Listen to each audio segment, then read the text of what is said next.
is actually an extremely presumptuous thing of me to present on, given that, as Heine said, I only started in Bonn in September, and this was basically my first introduction to the automated phenotyping platforms.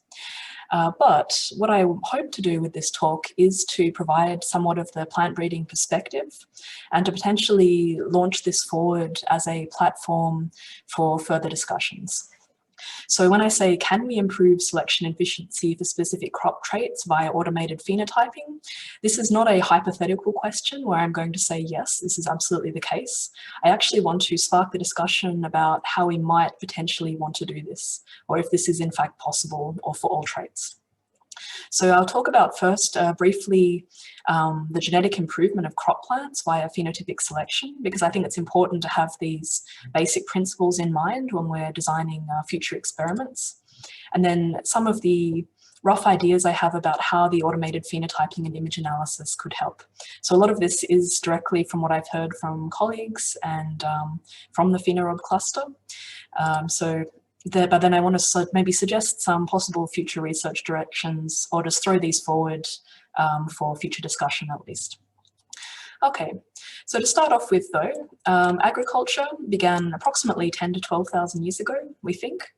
And before that, humans were already most likely having an impact on their environment through sort of inadvertent selection practices, the coevolution with plants, and through deliberate environmental practices.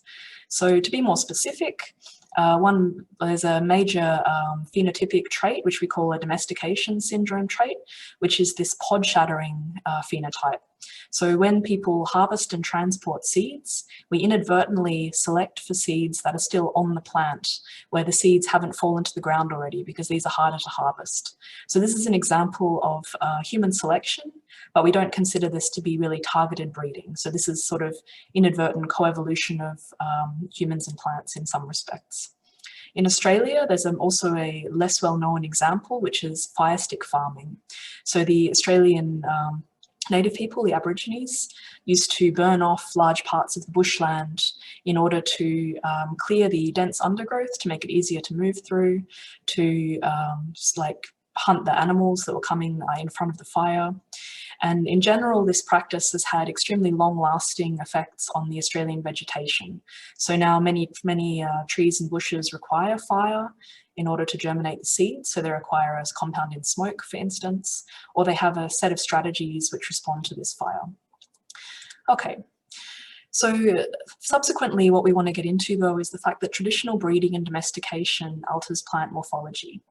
So here we have teosinte and maize. So if we're comparing teosinte to maize, we can see teosinte is actually the wild progenitor species, which gave rise to maize. So teosinte has this very classic multi-branched architecture, not this like one central stem that we see.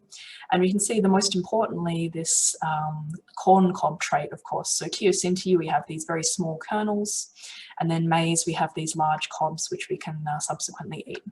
So a lot of this is just targeted selection over very long periods of time. And this is domestication, or the very first genetic improvement of crop plants. And we see this also for tomatoes, so Solanum pimpernifolium. We can see that there's also some very strong commonalities between the previous picture and this one, even though we're talking about completely different groups of plants. So here we have the wild, like Solanum pimpernifolium. We have the multi-branch trait. We have lots of small fruits. And then we see with our cultivated tomato, like Solanum lycopersicum, we have the large fruits, these very strong central dominant stem.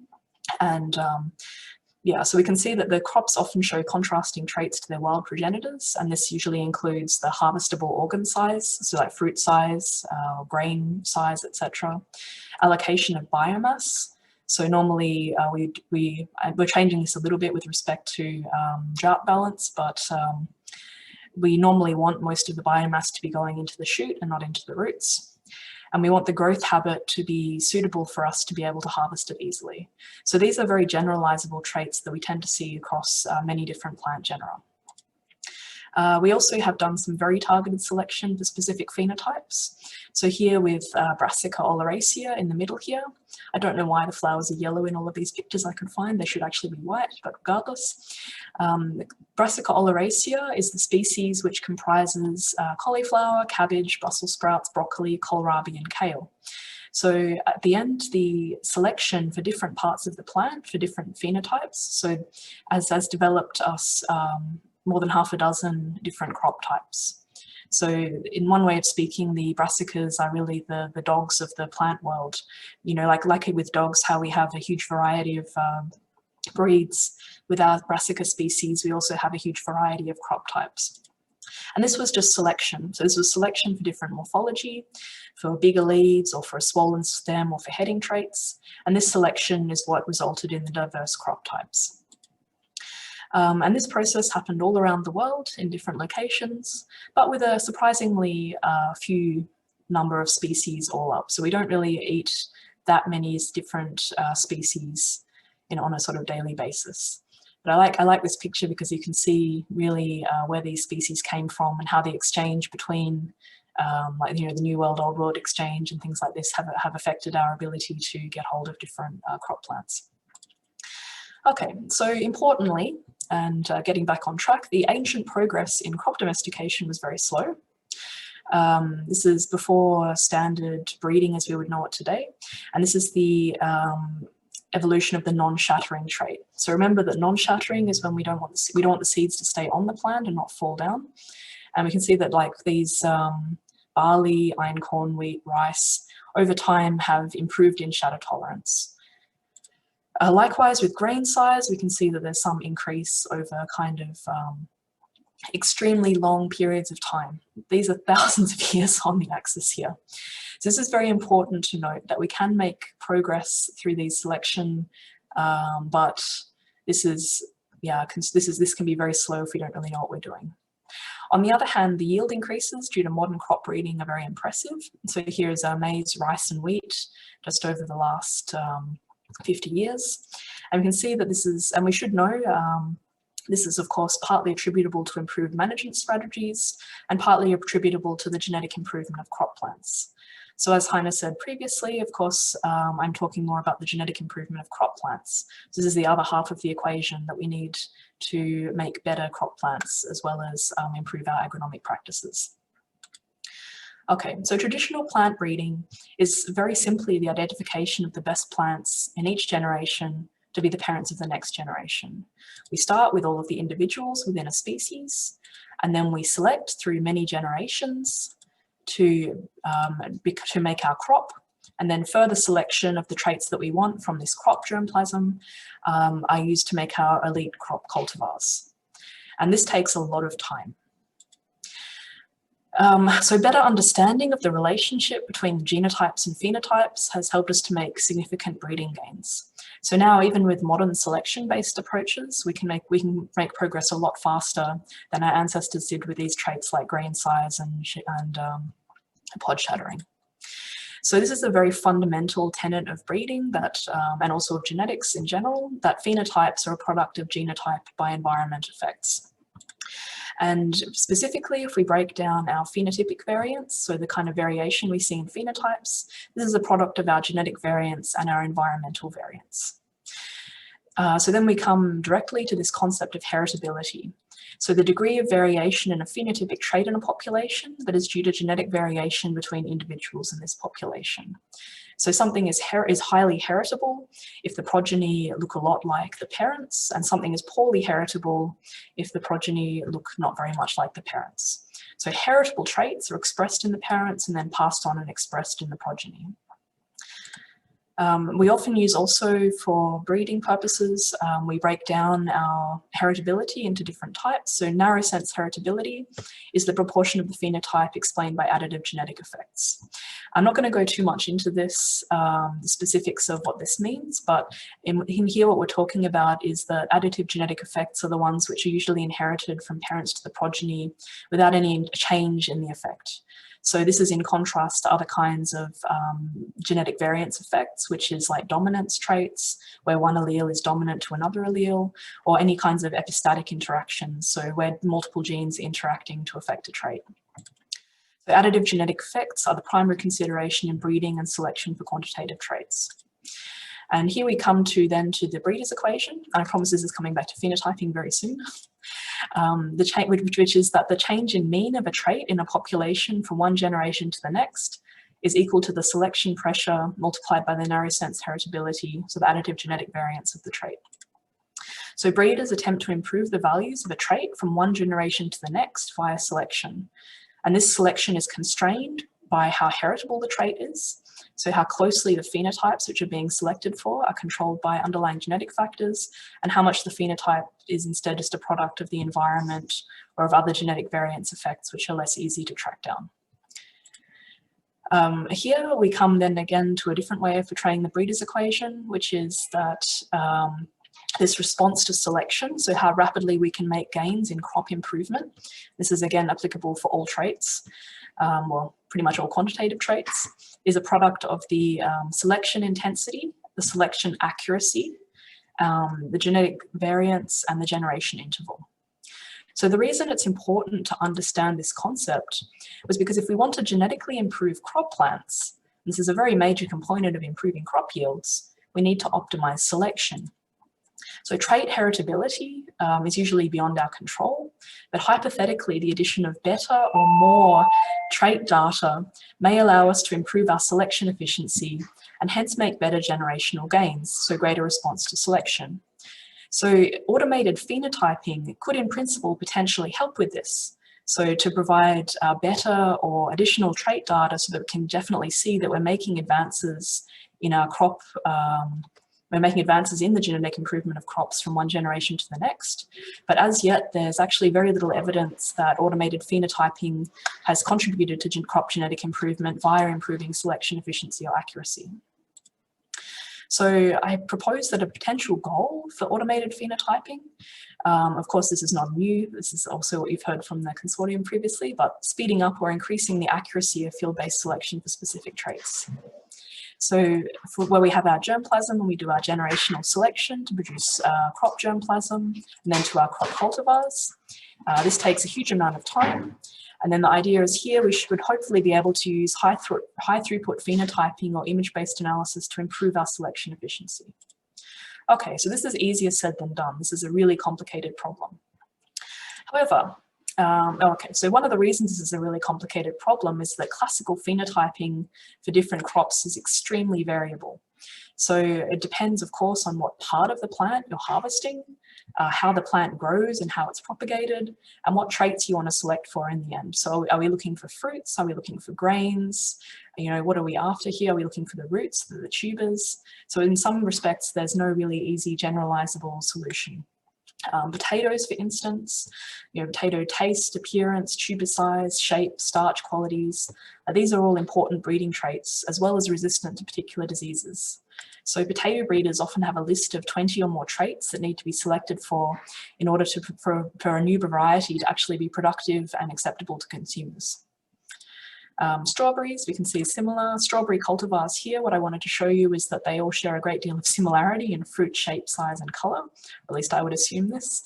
And I think this is because consumer expectations are also a major factor in fruit breeding. So this is people only select the ones that they like the look of, basically.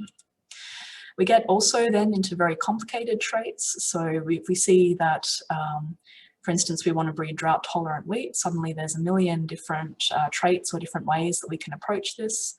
So we could look at root traits, we can look at leaf morphology and architecture, we can look at the physiological changes. So this then becomes like very much a case of which traits should we select, which traits are interesting, and in general, yeah, like which direction should we go in here? This is also the case for traits like yield. So unfortunately yield, which is very difficult to phenotype, is one of the, in terms of image-based phenotyping, is the main trait of interest for farmers, of course.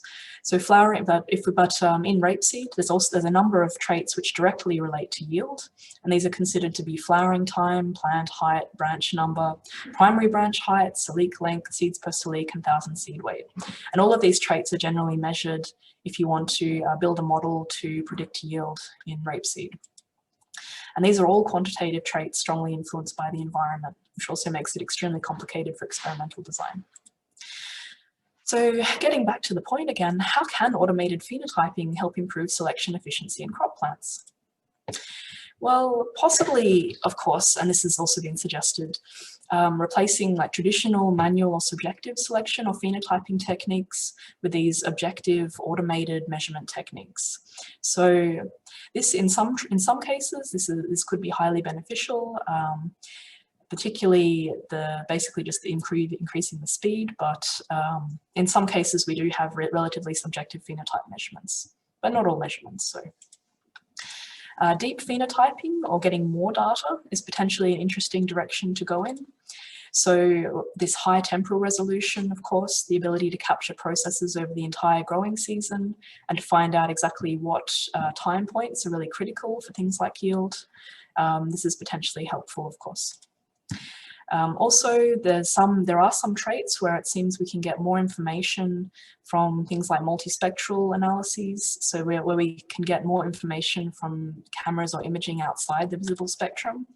And an example of this, as we saw very nicely in the previous talk, is this sun-induced chlorophyll fluorescence, which is actually also an excellent early indicator of drought stress, which can only really be detected using multispectral images and not by eye. So picking the right target is actually an extremely difficult challenge. I mean, the ideal trait for automation via image-based analysis has to be one which is very difficult or time-consuming to score visually by humans, but very easy or fast for computers. But then exactly which traits this is, I'll leave up to the machine learning experts, honestly. Unfortunately, many traits like grain yield and oil quality, so all of the ones that we're usually the most interested in from a breeding perspective, are not possible to phenotype from images. Although in some cases it may be possible to build quite a good predictive model from other physiological parameters of the traits in the field. So this is a nice direction also we saw from the previous talk, that maybe this is potentially useful. Of course, other traits like root and branch morphology may be highly suitable for image-based analysis. I mean, as a large-scale research goal, I would be interested to see if we can investigate this de novo domestication approach.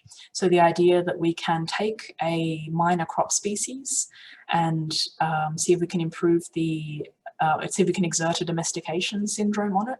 So if we can effectively increase our selection accuracy and efficiency to the point where we need much less human investment in scoring phenotypes, or we can score traits which are otherwise very difficult to phenotype, can we then in fact make faster generational progress from our developing wild relatives or minor crop species into more productive crop species types? And this could also be done like by optimizing crop plant architecture. So the idea here would be to see if there is a target goal that we're aiming towards. Some crop plant architecture types are known to be more productive than others, but this is a relatively under-investigated field in many respects because of the phenotyping burden involved. So we know in some cases the kind of phenotypes that we would like to see that would hopefully optimize yield. So maybe small bushy plants with lots of seeds or something like this, or maybe one tall plant with like terminal inflorescences. But in some cases, breeding for these kinds of traits has lagged a bit behind because, yeah, phenotyping things like branch angle can be extremely time consuming. So a potential selects a suggested collaborative goal for phenotype researchers, and I mean, you can also tell me that I'm like, I don't know, full of it or something here. What I would like would be that if we could effectively demonstrate for several traits of interest that incorporating automated phenotyping or image-based analysis can improve generational selection efficiency. So what do I mean by this exactly? Like, what would this look like? This would look like potentially having a controlled experimental design where we firstly compare selection with image-based analysis and with selection without image-based analysis. So we see if adding the Adding in image-based data analysis can in fact increase the mean value of a specific trait, if we want to increase it, that is, or decrease the mean value of a specific trait from one generation to the next in a segregating population. This would also, I think, require actual quantification of the inputs required for the data generation and the amount of useful data output. So one criticism, of course, is that for many traits, it would always be better to have a human have a look at the data, or at least at the moment, it would be better to have a human look at the data. But then, of course, we have to calculate how much time and resource investment this would be. So, I mean, can we plan huge experiments where we do selection on 10,000 lines at the same time, where we could never do this if we relied on one person to manually score all of these phenotypes? So this is the kind of direction I would potentially like to see. Okay, so this is my current research group, and thank you also to current and incoming group members for discussions and advice.